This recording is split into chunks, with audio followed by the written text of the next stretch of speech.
Okay, it looks like we've got a lot of people logged on, so we'll go ahead and get started.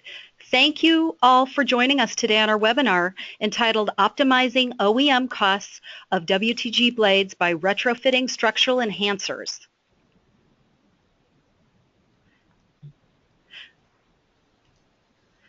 My name is Jolynn Kennedy and I'll be your host today. I'm the Product Marketing Specialist at Broadwind Energy. And if you have any questions, please feel free to reach out to me at any time. I can send you any information that you need, or please visit our website at www.bwin.com, and we have a host of previous webinars recorded that you can download. We have white papers and case studies. As a reminder today, you will be receiving a copy of this presentation after the webinar, so you will have that as a resource. Also, so you will have the presentation. I wanted to mention that Broadwind Services is a service provider for the installation of Bladina's D-string blade technology, which increases the life cycle of your blades. Let's go ahead and go over some basic webinar housekeeping instructions.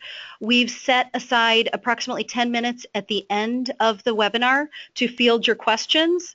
So feel free to send questions in the question panel, and we hope to be able to get back to you on your questions at the end. If we do not have time to respond to your questions, we'll be following up by the end of the week with you to make sure that your questions are answered to your satisfaction. We do have a broad audience with us today. We have engineering firms, energy companies, wind turbine operators, and wind turbine blade manufacturers, suppliers, and even insurance companies. So we have a broad-based audience today.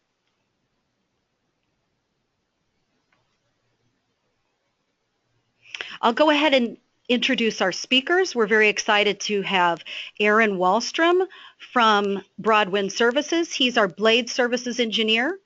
Aaron leads the marketing and sales of Broadwind's blade services offering across the United States and plays a key role in the development of engineered blade solutions. Prior to this role, Aaron served as Broadwind's blade services operations manager, responsible for safe operations, technician training, and utilization, as well as customer service for Broadwind. Prior to that, Aaron served for more than 3 years as the composites repair manager for Clipper Wind Power's Blade Center of Excellence, responsible for managing all blade and composite repairs throughout North and South America. Aaron also has led a materials testing division at Scaled Composites for the Spaceship Two Virgin Galactica and other high-profile programs. Aaron brings over 22 years of composites experience from the manufacturing, maintenance, and service sectors, and he proudly served for 11 years in the United States Navy's aviation maintenance sector. We're also very thrilled to have Finn Mulholt Jensen. He is the founder and chief technology officer from Bladina. Mr. Mulholt Jensen holds a master's and a PhD degree from Technical University in Denmark and has over 20 years of experience in the renewables industry. Prior to joining Bladina, he was employed for over 10 years at Royce National Laboratory in Denmark. Today, Finn is employed at Bladina, which is a spin-off of Riso Denmark Technical University. He is the inventor of 7 founding patents at Bladina and holds the esteemed position of Chief Technology Officer and founder. Finn also leads groundbreaking research in blade failure modes and methods to prevent failures. So we're thrilled to have him, as well as Aaron, today.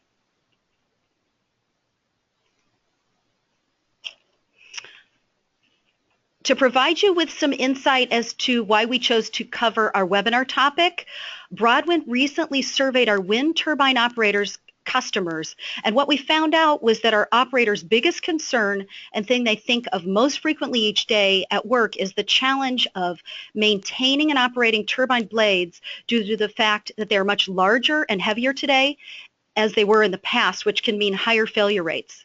And today, wind turbine operators are pushed for increasingly greater performance, so maximizing turbine blade life cycle to reduce the cost of unplanned O&M expenses is mission critical to their success today.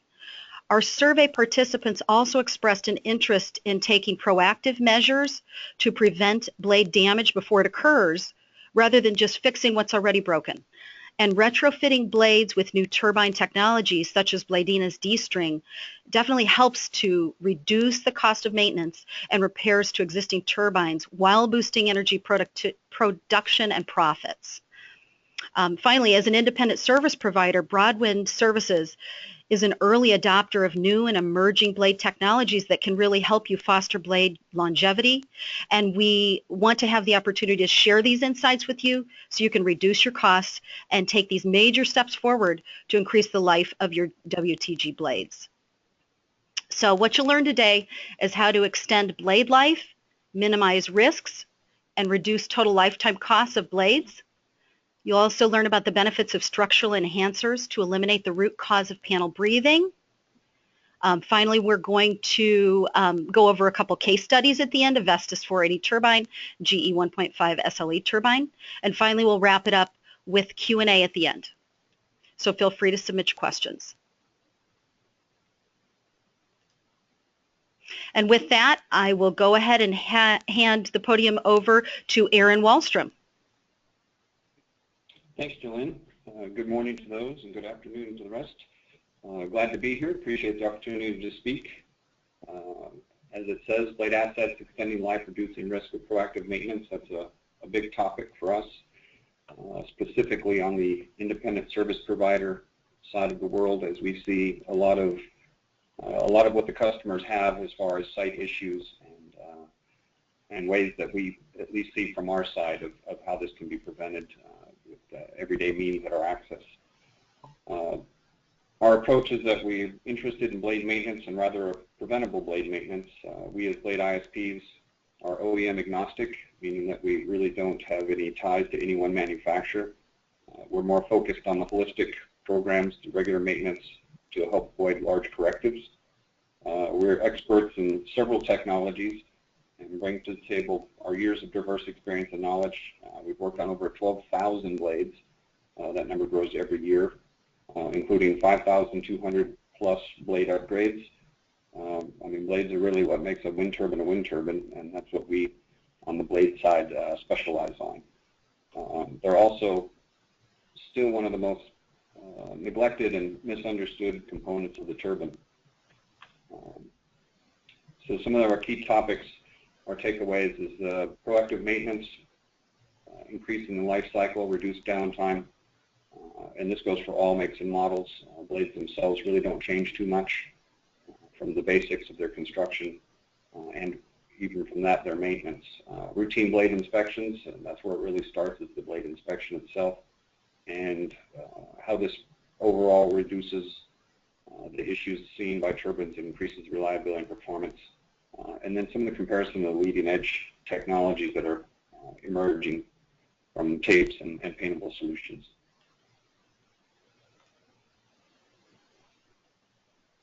We're the largest non-routine ISP in North America, which lends heavily to a lot of our diversity within Broadwind. We have a towers manufacturing facility, we have blades side of the world, and we have gearbox. We have a 3 megawatt test stand in Abilene, Texas, that we regularly use to either proof test gearboxes, rebuild gearboxes, or verify reverse engineering and or a simple tear down or root cause analysis. We also have our TS, turbine specialist side of the house, so we're really all specialists in each one of our divisions. None of us really cross over into the other side of the world, which I think lends to our specific knowledge and keeps the knowledge where it belongs and not trying to cross the boundaries there of knowledge.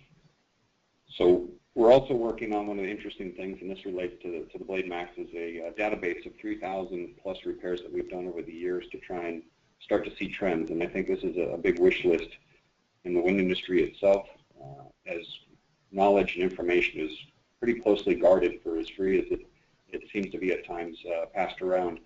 But to really start data mining some of the issues that we see, and I think we have one of the largest databases outside of even some blade manufacturers, and just the sheer number of issues that we see and how those start to affect and accumulate, and to understand where that might be heading for specific blade turbines, models, blade lengths, and the such.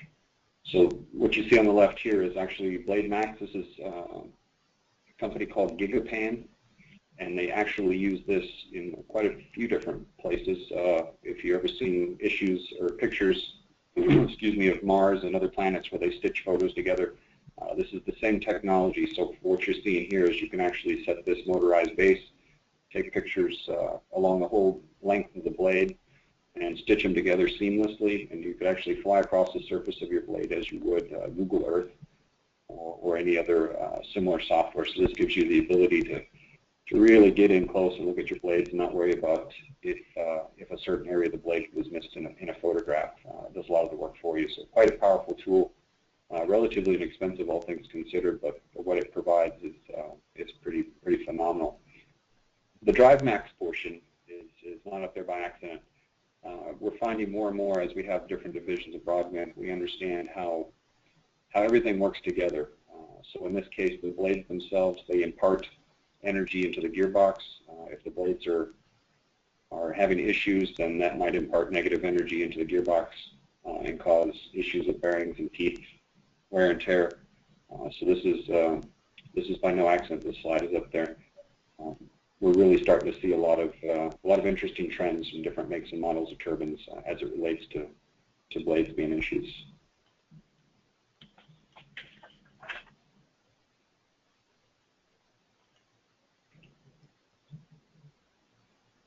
Awareness of blade damage. This is, of course, one thing that we're all trying to avoid. This is on a picture that usually you like to see too much of. But in the center is really the gold at the end of the rainbow, or at least the 20-year rainbow. And that's what our Blade Max program is designed to help accomplish, extending the blade's life cycles. And I come from a military background where we have regularly equipment from the 40s, 50s, 60s, 70s. That's still around today because it goes through regular maintenance. It gets refurbished, technology gets updated, and it cleaned up, repainted, and put back out into the fleet. And it's served as a huge base for a lot of companies on what should be done versus what is being done. A lot of people don't realize that an average turbine, and I say average, I would say a 1.5 megawatt, really has about 2,011 horsepower, give or take 10% in there, of power running through that gearbox 24 hours a day while the turbine's running. So that equates to about 670 horsepower per blade.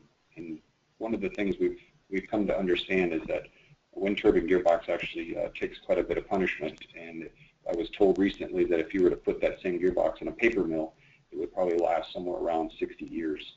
So it'll tell you that quite a bit of wear and tear that goes into that gearbox, and it's a testament to at least the good of design as we own right now to allow them to make it that far.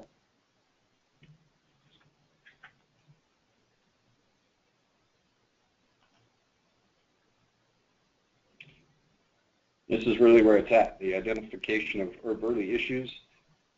Back in 2003, there was a report that came out that said nearly 300% increase in turbines installed are greater than 100 meters. So the takeaways in this are really the turbine blades themselves go through a lot of collective dynamic stresses, really more so in 1 year than the wings of a 747 in its 20-year lifetime. That's a number that I throw around regularly because it illustrates just how much stress a blade actually sees in its day-to-day operation, where it constantly does a figure 8, where the lower winds at the base of the turbine, the blade relaxes to some degree, and then as the blade cycles around to the 12 o'clock position, the winds increase and it pushes the blade back. So the blade is constantly doing a figure 8. It has incredible forces that hit it from different angles. It's quite a bit different than an aircraft wing, even though they look remarkably similar. And one of the things that we're starting to understand is that the blades grow in length. Also, one of the issues that we're starting to see as the blades they have more curvature, especially specifically on the pressure side of the blade, which we're starting to see more cracks tend to form in this area because the curvature of itself actually consolidates and stresses, or it has stress in that area that just due to its sheer manufacturing is becoming more of an issue. The issues of early identification obviously are cosmetic issues. We often see cosmetic issues where a customer sends us photographs that were a year old. By the time we get to site, we find out that it's 3, 4, 5 times worse than what they originally snapped a photo of the year before. And unfortunately, sometimes the cost also matches that. So proactive maintenance is a huge one. That's always easier, as I've always said. You know, ounce of prevention is worth a pound of production in the wind industry, because that's really what it comes down to, is that we're looking to maximize production. And then again, as this photo illustrates, the cost of a blade replacement are quite substantial. And one of the things we're all trying to avoid is negative media. Insurance companies are starting to get involved as these assets become more expensive. And then community scrutiny is also another issue.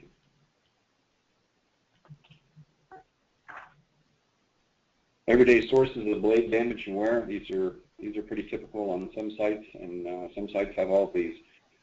So it really, when it comes down to blades themselves, each site is a little bit unique, a bit of a fingerprint at times, and what that blade actually sees, or what that turbine actually sees, as far as wear items or just the environment that it has to operate in 24 hours a day for its lifetime.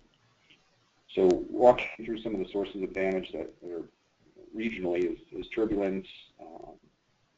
Some of them are near bluffs or edges of geographies that actually add a little more interest into the blade's overall life, adding more stress.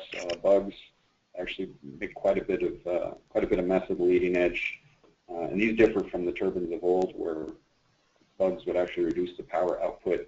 With the new turbines, they're actually able, with the same bug coating, pitch and actually work their way out of a reduction in power output, which is also a double-edged sword, and we'll touch more on that later.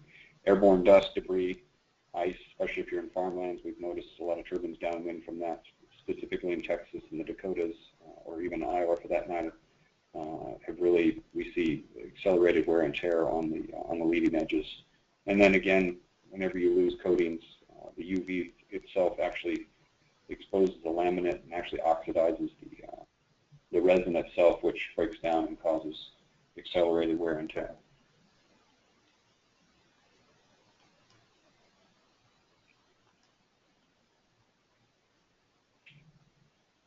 This slide's true for any composite. Minor damage is really the tip of the iceberg. One of the interesting things about blades is the fact that there's always the iceberg effect when it comes to repairs.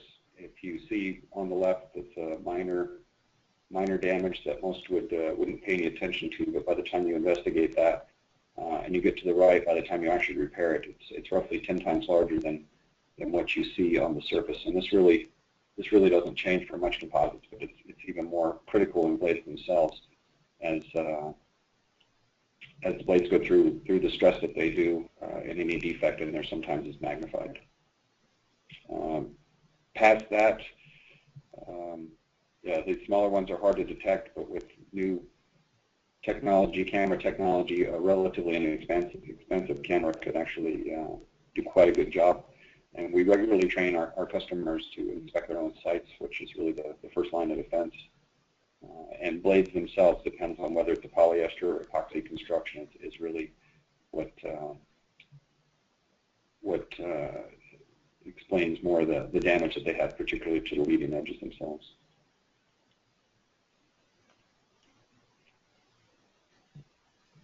As I mentioned, the leading edge erosion, this slide illustrates it in the center is a polyester blade. The gel coat itself is not very good at handling erosion. It does a fantastic job as a coating, and it also does a good job of a UV protection. But as far as erosion, it really doesn't stand up that well. And these are the blades in particular that we see the more advanced erosion on. And these are generally the turbines that benefit the most from a leading edge protection, like a paintable or a tape, which we'll cover a bit more.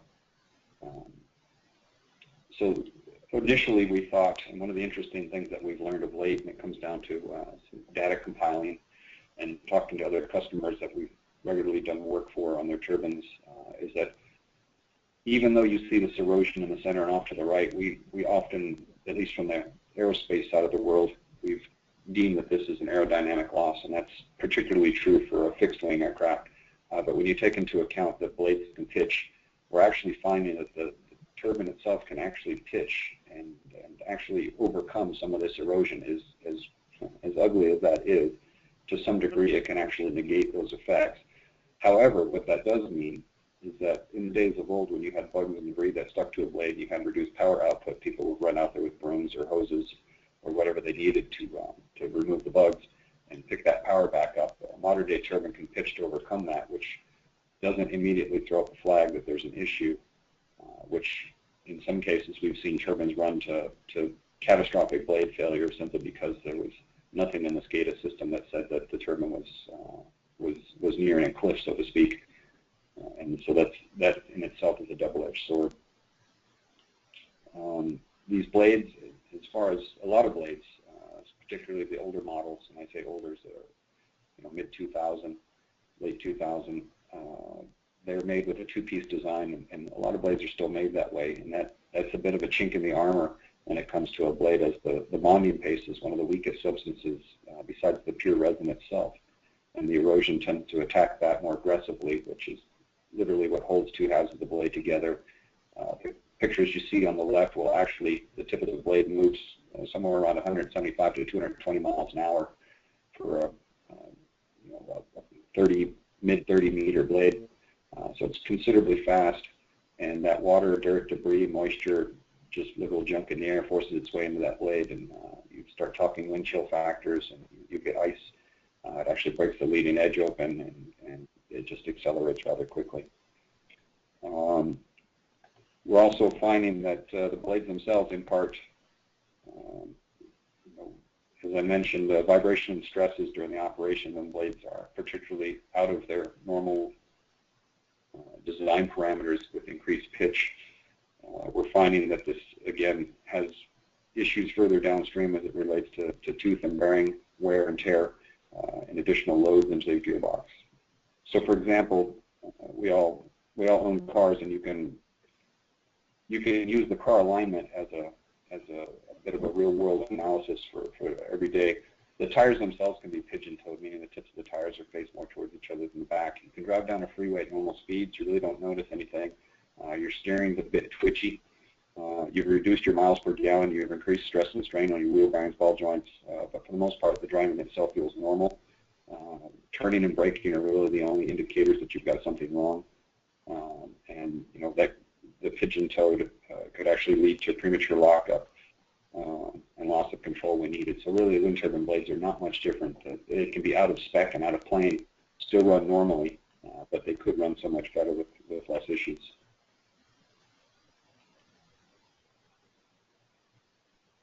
These are some of the more severe issues we see. Some of these are handling damage.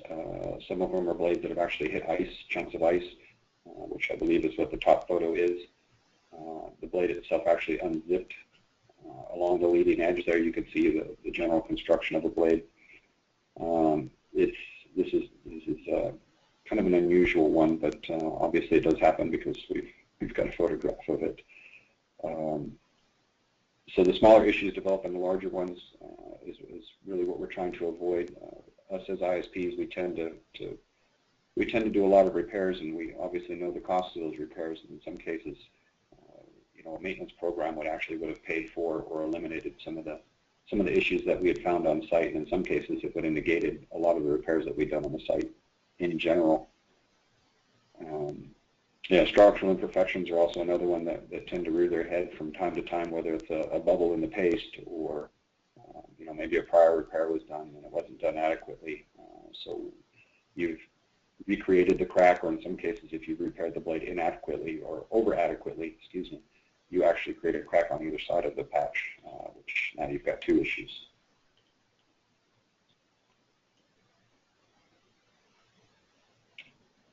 This is one of the more common questions that we get, and this really boils down to the pros and cons of leading edge tape. This is by far, outside of the 90% of the work that us and most ISPs do, which is lightning damage, this accounts for a large portion of that other 10%. And it's a hot topic. The blades themselves see a considerable amount of debris in their lifetime, and the leading edge tapes and paints, technology has really come a long way. I myself have probably put on over a mile, I kid you not, a mile of leading edge tape in my career. on aircraft, and probably not as much on wind turbine blades themselves, but I'm clear with how a tape can perform and the benefits of it on an aircraft. However you put it on a wind turbine, which is quite a bit higher in the air, a lot harder to get to, you start to run into other issues. And customers tend, we've noticed, once you put a leading edge protection on, they almost feel that they've got a suit of armor on their blades, and so in some cases they're actually looked at less, which really doesn't negate the need to inspect your blades. It simply means that the erosion itself will be slowed down considerably. So some of the pros of leading edge protection obviously is, in most cases, it's longer lifespan of the leading edge, and or in some cases the blade itself. If leading edge erosion causes the blade to banana. The blades with polyester and gel coat generally tend to have the most benefit from an LAP program simply because the erosion factor of the gel coat. They're nearly the same application time, so that's the benefit of the leading edge protections there. Some of the considerations are costs. Costs themselves aren't too terribly different. Some are a little more labor intensive, but not by much. Edge sealing when it comes to tape. Cutting and splicing, which we try never to do on a wind turbine blade. And then the supposed drag and loss factor of greater than 1% is what we find is probably the most common number thrown there. One of the interesting things that we're finding is that with all the end of warranty inspections that we do, we really get some of the first looks at particularly newer technology. But we found that the blade factory paint itself actually does a pretty remarkable job for the first 1.5 years, and in some cases longer. We recently inspected a wind turbine site that had been up for 5 years, and it really looked like it had only been running 6 months. In fact, we had to ask the customer if these turbines had been offline because we couldn't believe that it had almost no wear on the leading edges themselves. So that was actually impressive. Some of the pros is that the paint itself wears predictably. We understand how that wears. We know that it's compatible coating. There's not an issue about putting it over the original paint. It bonds directly, wears predictably as the original coating. And so that's really one of the things that we're finding from as a very cost conscious as a lot of owners are. The paint itself actually can buy you a couple years versus the addition of a leading edge protection. That's not to say that a leading edge protection isn't worth the money, but on some sites, paint itself, a refurbishment, repainting will actually go a long way on the blades themselves. So, and it also has something to do with the polyester versus epoxy construction and the current level of erosion. There's some blades, regardless of what leading edge protection you put on, blades themselves have to be cleaned up before the tape or paint can go on. So that doesn't differ. So the third option would just be reapplying a factory paint, which is generally 2 coats for most manufacturers, and believe it or not, a lot of them are rolled on. So that's one of the more interesting details that we found that was a bit of a surprise.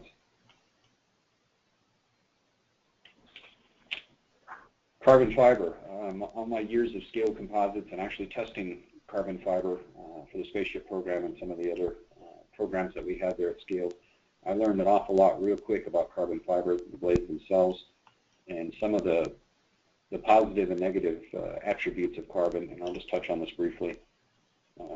Carbon, as you see in the photos, blades themselves are generally made of 2 ways in the carbon world. It's either protrusion, which are the small squares that you see in the upper right, those are bonded together, or it's from a prepreg, which would probably be most closely resemble a fruit roll-up with basically a resin-impregnated fiberglass under carbon fiber, in this case carbon fiber, and it really just goes on like a thick sticker. It has all the resin properties already built into it. There's no mixing. You basically vacuum bag it, cure it, and you've got your structure. The carbon itself is quite an interesting character. It has quite a lot of benefits, but there are some drawbacks in it itself. Most notably is its ability to carry high voltage. In the center of your spark plug wire in any car out there is really a 3,000 strand bundle of carbon fiber that actually runs through, that transmits the 40,000+ volts from your coil to your spark plug. So it does an amazing job of transferring high voltage, which is not always good when it comes to a lightning system and or blade itself, which has a giant lightning stick in the air as far as some are concerned. So carbon has its issues as far as that. We recently investigated a blade which had fallen off a stand, and in most cases a glass blade would have broke itself in half. It would have been an unrepairable blade, but in this particular case the blade was actually saved because of the amount of carbon fiber that was used. So much to our surprise, and a pleasant surprise at that, we didn't have to give the customer the bad news that the blade wasn't repairable. So in this case, it's one of the few that carbon fiber has actually benefited the blade itself. That was a nice thing to see for a change. Blades repairs themselves, so we generally refer to them as doing a bit of heart surgery in a sandstorm. It's not the ideal place to do blade repairs, and so carbon adds another level of difficulty, as most carbon are vacuum bag, as blades are themselves. But the carbon really, because of its strength to weight ratio, is certainly more critical. And so a vacuum repair up tower is pretty unfeasible for most things other than towards the root. So these new carbon blades are going to be interesting on how this is overcome. Really, UT inspection is the only way that you can see any issues with that. With lightning strikes, as I mentioned, lightning strikes themselves, on the far left is actually a blade that has a copper mesh. It's a carbon fiber blade. In this particular lightning strike, it actually vaporized the lightning mesh after the first strike. This one's pretty small, about the size of a pencil eraser, but we've certainly seen larger, but this is just a good illustration that it literally blows a hole. It drilled itself right down to the carbon fiber itself, and so now this has added a chink in the armor, so to speak, for the next lightning strike, which is always a concern. The center is a copper, or in this case, even an aluminum mesh that's just below the surface of the coating. As the blades wear themselves, this mesh is hanging out in the open, and certainly not something you want from an aerodynamic standpoint from your blade. On the right is the typical investigation. Once we find a strike, we go down to the iceberg effect, where we find something that really looks to be much more like what's on the left.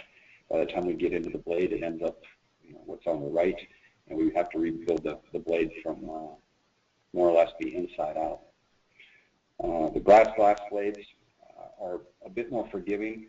They show damage sometimes days, weeks, months before a more severe issue arises with that blade, whereas to go back, carbon blades don't really give you that much of a notice. Really, by the time you've found that you've had a problem, the blade itself has generally destroyed itself, so which is always a concern, which is why carbon fiber blades or any carbon spar blade is generally more important to have it inspected or keep an eye on it for issues and anomalies.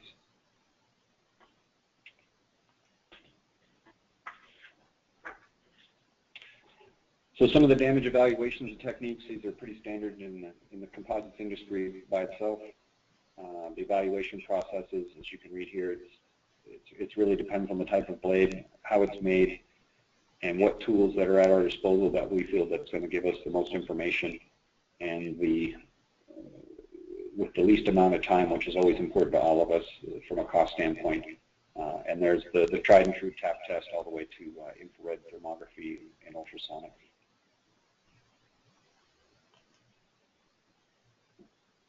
This is one of the more interesting ones. This is from an inspection standpoint, is really the Star Wars of blade inspections. This is really quite amazing technology. This is the Sabre system, and from a composite inspection standpoint, this is really the best of the best that I've seen, and even in my aerospace years, this is quite impressive.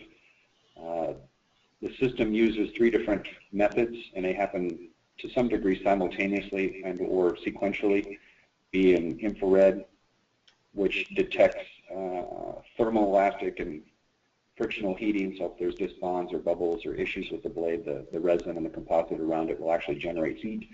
That can be seen at night with an infrared camera, and I say at night only simply because it's seen easier at night. There's acoustic spectral analysis, so each blade generally produces 1 to 3 psi inside the blade, so as the air escapes through cracks and damage and issues, this can actually be detected. All 3 blades can be inspected in roughly 30 seconds. for the acoustic. And then there's phased imaging, which you actually see in this photograph in the center. The picture on the right is what we see with the naked eye. Is phased imaging, which is a very high contrast, can actually see the issues. In some cases, you can see prior repairs, even if they're not visible to the naked eye, even up close. Quite impressive technology. From what I understand, this is in the very low 4-digit or high 3-digit inspection price per turbine. But super impressive, and it gives you a wealth of information, more so than we've ever been able to capture with the blades themselves. Another interesting piece of technology, go back just one, is the optical blade angle sensor. This is another piece that I've heard of where the blade itself is, since it's a fiberglass irregular shape, it really doesn't always equal what's at the tip, regardless of what the root stamp says of the pitch angle. So there's actually an optical blade angle sensor that some are looking at that actually mounts to the tower. It uses a reflective strip on the blade, so as the strip passes the 6 o'clock position, turbine is actually told in real time what the true tip angle is, and it can account for that accordingly in adjusting each blade independently to account for maximum power output and reduce vibrations and issues associated with that. Again, some of the delayed maintenance impacts. These are, as most know, just as well as we do, poor aerodynamics, pitch errors, service life. The sites themselves are pretty lean, so any additional issues are a bit of insult to injury to the site techs themselves, which also will add to financial issue, downtimes, and inflated costs. Really, some of the things that we can find or even inspect for are blade mass distribution, which we find often as issues with blades sound like rain sticks, hub imbalances, flange errors, bent shafts, blades that have absorbed a substantial amount of oil and water. We see those often enough, sadly. And then pitch angle variations that actually impart vibrations into the gearbox itself, along with coning angle errors. So partnering with the service provider is your best benefit besides an on-site in-house program. This gives you the benefit of our years of diverse knowledge, and we actually get to see quite a lot of your make and model turbine on other makes, another site, and other geographies, so that way we understand to some degree better than even most to understand what issues might be coming, what issues we've seen at other sites, and maybe give you, the customer, a heads up as to what you might want to keep an eye out for, and or what you may be able to inspect or expect with certain turbine models. Generally, the end of warranty is the first real chance you get to look at a wind turbine and you see just how your turbine or your park is going to wear, and that gives you the first glimpse of what your future might present. This is always a good one, a good litmus test for what you're going to face. But you need to start the end of warranty inspection 6 months prior. We get a few customers that start about 3 months prior. And by the time all the paperwork gets straightened out, it's 6 weeks before the warranty's up, and everybody's running around with their hair on fire trying to inspect turbines and get paperwork in and get things submitted. So 6 months is generally a good time to start planning on getting somebody out to site relatively quick. It's also the first time you get to see maybe some issues with lightning, and basically it's the first chance you get to document so far the conditions of your blade. So going forward, you have something to reference against. So if you have something like a Sabre system or any other inspections, you can actually start to build your own database of what your site has seen. That concludes Aaron's portion of the presentation. Thank you, Aaron. That was very insightful. Now I'm going to hand the microphone over to Finn, and I'm going to give you control of the mouse here. Thank you, Jolene, and hello everybody. I'm pleased to have the chance to present our D-string technology. First, let me see, doesn't work, Jolene? Mm-hmm. Okay. What is a D-string? D-string is a string between the trailing edge panels, sitting in the max chord region, and by having these D-strings installed, your occurrence of cracks in that area will be reduced significantly, and your total lifetime cost will be reduced, and in general you will save cost. Try the mouse again, see if you can control it. Doesn't there you work. go. Yeah, it's moving. Okay. What? Oh no. Okay. There you go. Okay. What type of cracks does this D-string prevent? First, some hairline cracks shown on the surface. Can you see, Jolene? Can you see my mouse? Yes. Yes, okay. It's working. So here first we have a longitudinal hairline cracks. Oops.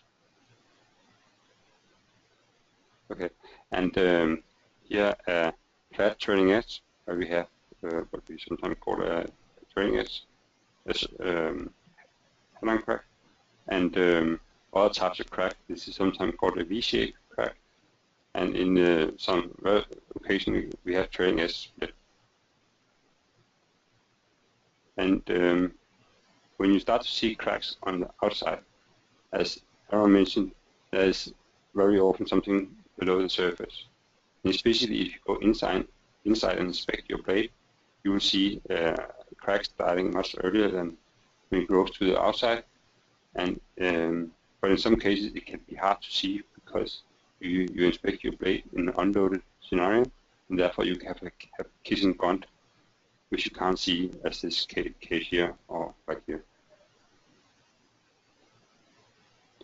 The root cause is a very simple phenomena which we call breathing or pumping of the trailing edge panel. Shown here, you can imagine that you have a panel moving upwards, both panels, and this will give you peeling stresses in the adhesive bond lines. And bond lines, they are not strong against peeling. And what is actually controlling this breathing is the edgewise forces, which are driven by the gravity. So today we have long blades, and in the future even longer, and this adds to that the edgewise fatigue loads become much more important, and has been designed during the last 5-7 years. Also, as Aaron mentioned, we have curvatures. There's change in mainly on the pressure side. Dynamic profiles are much more curved today, and also this gives much more, you can say, breathing, bending than in the past where NACA profile was used.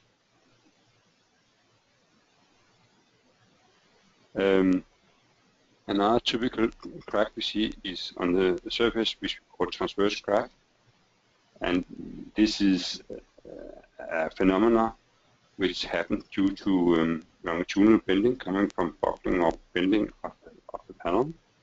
When you have this kind of behavior, you have bending stresses, and composites really don't like to have bending stresses. And if you then at the same time have manufacturing issues, which are quite common due to the cheap price of the blade, sometimes if you have a balsa wood, you have to put your balsa wood blade together. Then you have a resin-rich area between the plates, and here is a potential crack starter. But if you remove your critical bending stresses, you will also you will not have any cracks initiating. This can also happen with other foam material because it's the same phenomenon going on. Here is a close-up picture of a D-string. It's a very simple product. Consists of a string and 2 cones, and then a fuse in the middle. And we install 12 D-string on place up to 60 meter. So, and I will show you it can be installed up the tower. First here is a field measurement where we had colleagues from Technical University of Denmark, measuring on a Vestas V8 turbine, and they measured the breathing before and after the D-string was installed. And the conclusion from this measurement was that 97% of the breathing was gone after the D-string installation.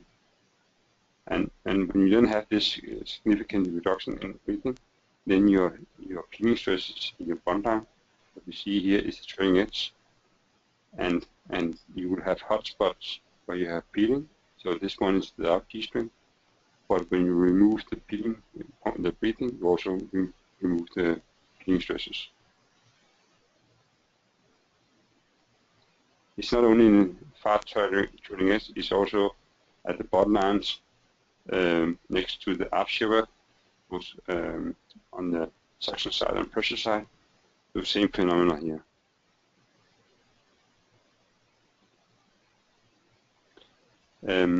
Before we took this D-string to the market, we would be sure that we're not taking anything which was not comprehensive test. So together with Technical University of Denmark, there was a comprehensive test program. We started with testing all the individual components like the string, the nuts, fuse, fitting, and then the entire D-string, and also many different kinds of panels, all type of foam and balsa wood and another type. So we could ensure that this was covering all type of blades. And of course, the full trailing edge was also tested. And all in all panels, trailing edges, whatever was tested, there was a huge safety margin against the reaction force measured in turbines. I will now show you two examples which are publicly available, which we have installed. One is a turbine in Europe, installed in January 2013, and that was a V80 turbine owned by Vattenfall. And recently we have been up tower and looking whether there have been initiated any cracks or any issues around the D-string, but absolutely nothing has happened. So 2.5 years in operation, no issues of any kind. Also in North America, we have a public case that was Broadwind, which installed on the next era turbine, a GE37C 1.5 SLE turbine, and same results is the same. The installation was installed in all 3 places in the platform, and it was a fast and simple installation. And as you can see here, some pictures from the installation procedure. It's a very simple procedure. You first drill a hole in the skin. You take a conical drill. Everything is included in the D-string kit. Also a piano wire which you go through the holes, and then take the string, mount the comb, pre-tension the string, and close the hole and seal it and paint it. And of course, how should we consider this in order to, and of course, is to reduce your maintenance cost, and by not having any issues, you don't have to stop your turbine, so you also increase your power performance, and you will get higher profit. We suggest that you do preventative because for all other construction, including wind turbine blades, you have this type of what is called bath tube model or curve, where you have some cracks starting, and then there's a number of years where there's no issues, and then you start to see more cracks. It's really hard to say, and it's also different from turbine to turbine, manufacturer to manufacturer, even places where it's manufactured. So we haven't put any numbers on this one. But one thing is sure, that at a certain time you will start to get more cracks. And of course, everything is about cost, and there should be a strong commercial benefit out of this. And by this, you can have your investment back in 1.5 years if you install it preventive. And how have we come up with this? We have studied a turbine, a 1.5 megawatt turbine, looked at different failure categories. Usually, I see many ISP and wind turbine are dealing with 5 failure categories. So 1 is a tiny issue and 5 is a disaster. So we have in this example 3 category 3 incident, which are medium-sized crack, and after you have repaired your second, you can say, crack over the 20 years lifetime, you have been cheaper to have D-string installed on your turbine. Thank you, Finn, for your great presentation. That's the D-string has a short return on investment, and it sounds like a great solution to foster blade longevity and reduce operation and maintenance costs. So thank you for your presentation. This concludes our webinar. I'm going to summarize what we talked about really quick, and then we have a few minutes for questions. Proactive blade maintenance and structural enhancers extend life, reduce maintenance costs, and increase energy production and profits. Working with Broadwind Services and Bladina, not only it leverages the experience of an industry leader with over 12,000 turbine blades serviced to ensure the success of your wind turbines. It also reduces blade maintenance, leading edge erosion, and O&M costs to minimize turbine downtime, improve energy production, as well as profits. So working with BladeMax Solutions and Bladina, the D-string, certainly helps to create stronger blades and more energy. So it's a great solution. That concludes our presentation. We're going to open this up to your questions, and there have been quite a few questions coming in. So I'm going to get started with, here's a question. Aaron, you mentioned, what are the best ways to reduce lightning damage since it's the most common cause of blade damage? We find for the most part, as I mentioned, 90% of the work that us and most ISPs do are lightning. One of the common threads that we happen to see is moisture. Moisture inside the blade, meaning inside the cavity, at the tip, the drain holes sometimes over time fill up, and it actually harbors moisture. And then secondly is the structure itself, because it is a relatively thin structure and it has a core of some kind. It gets pinged, and small defects are actually put into the surface, which allows moisture to seep into the core. And actually, when we do see lightning strikes, it's usually associated with rain. The water fills up either inside of a blade, and it can be a small amount, or the water itself seeps into the core, and when the blade gets hit, water expands 1,600 times its original volume when it's hit by lightning. So a drop of water now becomes the volume of 1,600 drops of water.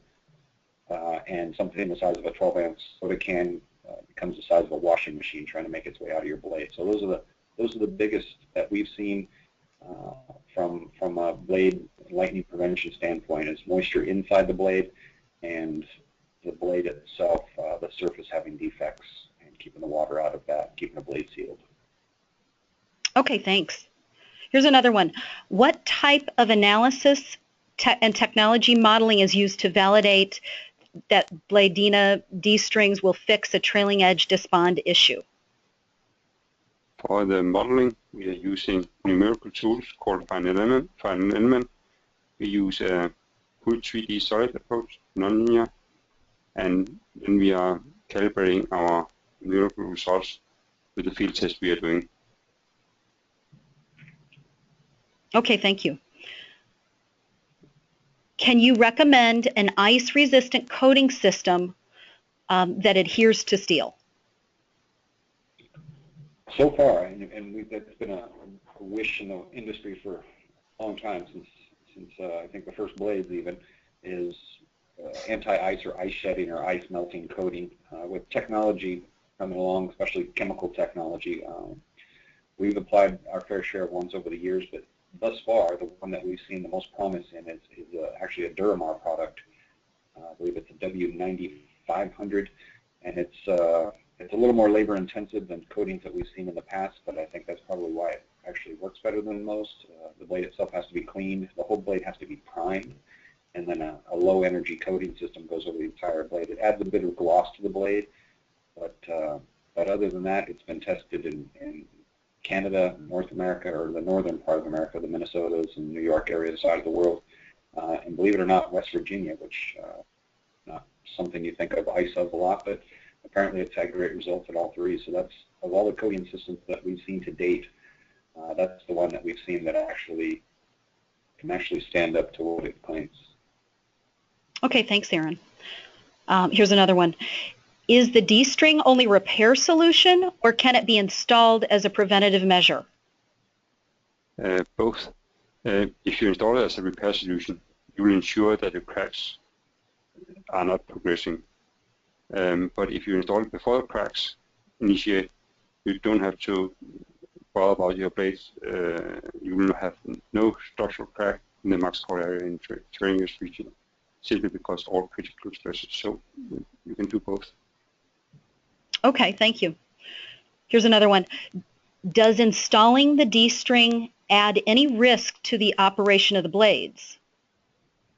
That's for Finn also. Yeah, definitely not, because the reaction forces we have in the blades is so small, simply because we are having, you can say, a number of strings holding in the center of a panel, and by having, you can say, this, you will have very small reaction forces, and the capacity of the panel are much higher, so there's a huge safety margin, so no risk at all. Okay, very good. And we're almost out of time. We have time for one more question. Do you recommend using aftermarket turbine leading edge tape or paint in terms of longevity and effectiveness? That's a bit of an interesting question. That really depends on the site itself and the characteristics associated with that. So we've seen some sites that have done better with tape and some sites that have done better with paint, and that really has to do with the geography, the bugs in the air. If it's a actively farmed area, it's a tough one. It's a bit of a customer preference, and we've seen it successful in a multiple of platforms and multiple different sites, but it really is more site dependent, and some additional knowledge needs to be gained on what your site has and what solution would be the best. So I really can't say one is better than the other, because they really attack things from a slightly different angle. But the chemical end of the world, the chemical coatings have certainly come a long way versus the tape. And like I mentioned, I'd put a mile of this stuff on in my career, and certainly it's the aerospace standard. But the technology is advancing, and I think the chemical ones are gaining a bit of the edge at times. Well, thank you. Thank you, Aaron, and thank you, Finn. That's all the time we have today. We're right at 1 hour. So this concludes our webinar. If we didn't get to your questions, there were a couple that we didn't get to, we will respond to you directly to answer your questions. I'd like to thank everybody for participating today and giving your time. And I'd again like to thank our excellent speakers for their insight. And I'd also like to remind you once again, please visit www.bwin.com and check out past webinars. You will be able to find this webinar to download, white papers and case studies available. And again, we are a service provider for the D-string, so if you're interested in having the D-string installed, you can contact Bladina directly or Broadwind Services, either way. Again, thank you very much for your time today, and on behalf of Broadwind Services, we wish you to have a wonderful and productive business day. Thank you. Thank you.